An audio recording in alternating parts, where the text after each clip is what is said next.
हमारे शरीर में दो फेफड़े होते हैं, एक लेफ्ट और एक राइट। उसी के नीचे एक हार्ट होता है जो कि ब्लड को पंप करने का कार्य करता है, और जो फेफड़े होते हैं वह ऑक्सीजन लेने के लिए और कार्बन डाइऑक्साइड छोड़ने के लिए विशेष योगदान देते हैं, और यह इनका कार्य होता है। फेफड़े हमारे शरीर के लिए बहुत उपयोगी है, और यह ना हो तो व्यक्ति सांस नहीं ले पाएगा और उसे बहुत सारी तकलीफ़ें हो सकती है, जीवन संभव नहीं है। इसी में फेफड़े में होने वाली एक बीमारी है रेस्पिरेटरी फेल्यूर, जिसे को हम श्वास अवरोध बोलते हैं। यह फेफड़ों में एक बीमारी है। यह बीमारी तब होती है जब फेफड़ों के अंदर छोटी छोटी थैलियाँ होती है जिसमें वायु भरी होती है, अर्थात हवा भरी होती है, उसमें द्रव अर्थात पानी भर जाता है।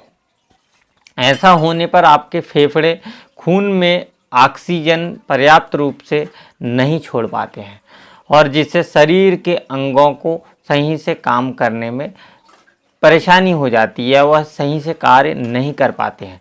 तब फेफड़े आपके खून से ऑक्सीजन भी नहीं ले, कार्बन डाइऑक्साइड भी नहीं ले पाते हैं, अर्थात ऑक्सीजन को वह ब्लड में नहीं छोड़ पाते हैं और ब्लड से कार्बन डाइऑक्साइड को नहीं ले पाते हैं। इससे ऑक्सीजन और कार्बन डाइऑक्साइड का आदान प्रदान जो है वह पर्याप्त रूप से या सही रूप से नहीं हो पाता है, जिससे शरीर का कार्य करना प्रभावित हो जाता है। यह घटना होने लगती है, इससे फेफड़े खराब होने लगते हैं। यह संकेत होता है यदि खून में O2 की मात्रा अर्थात ऑक्सीजन की मात्रा कम हो जाए या बहुत ज़्यादा कम हो जाए, या खून में कार्बन डाइऑक्साइड की मात्रा बहुत अधिक बढ़ जाए, तो इसे हम रेस्पिरेटरी फेल्यूर मान सकते हैं। यहाँ पर देखते हैं कि यदि रेस्पिरेटरी फेल्यूर है या फेफड़े खराब होने लगे हैं तो उसमें आपको क्या क्या लक्षण देखने में मिलेंगे। तो सांस नहीं ले पाओगे आप, सांस लेने में तकलीफ़ होने लगेगी, सांस लेने में परेशानी होगी, या सांस नहीं ले पाते हैं, यह बहुत बड़ा लक्षण होता है। साथ में जो अंगुलियां हैं, हाथों की अंगुलियां हैं, इनका नीला पड़ जाना होता है, या अंगुलियों के अग्र सिरे होते हैं वह नीले पड़ने लगते हैं, ओंठ नीली पड़ने लगती है, या स्किन जो होती है अर्थात जो त्वचा होती है उसका नीला वर्ण होने लगता है, अर्थात वह नीले कलर की होने लगती है, डिस्कलरेशन होने लगता है।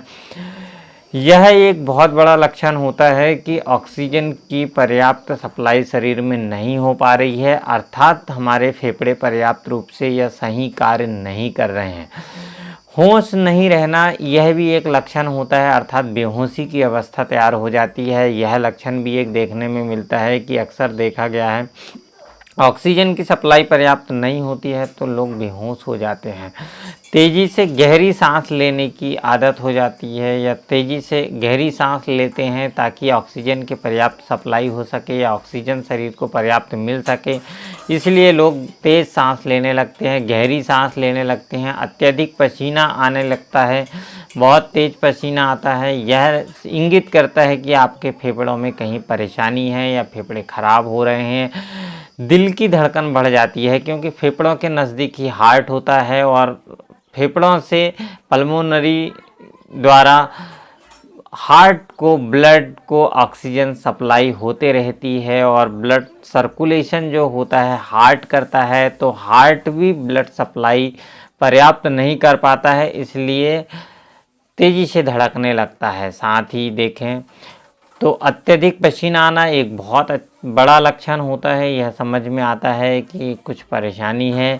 ऐसा महसूस होता है कि आप पूरे रूप से सांस नहीं ले पा रहे हैं या पर्याप्त सांस नहीं ले पा रहे हैं, यह आभास होने लगता है, और बार बार बेहोशी का लक्षण आपको मिल सकता है। यह सब लक्षण आप देखकर समझ सकते हैं कि आपके फेफड़ों में कुछ ना कुछ परेशानी है और फेफड़े खराब हो रहे हैं, अर्थात आपके लंग्स खराब होने के ये लक्षण हो सकते हैं। यदि आपको यह लक्षण मिलते हैं तो आप अपने नज़दीकी चिकित्सक से जाकर परामर्श अवश्य लें, और जो भी मेडिकेशन या फिर दवाइयाँ चिकित्सक देता है उन्हें फॉलो करें। आज के लिए इतना ही, नमस्कार।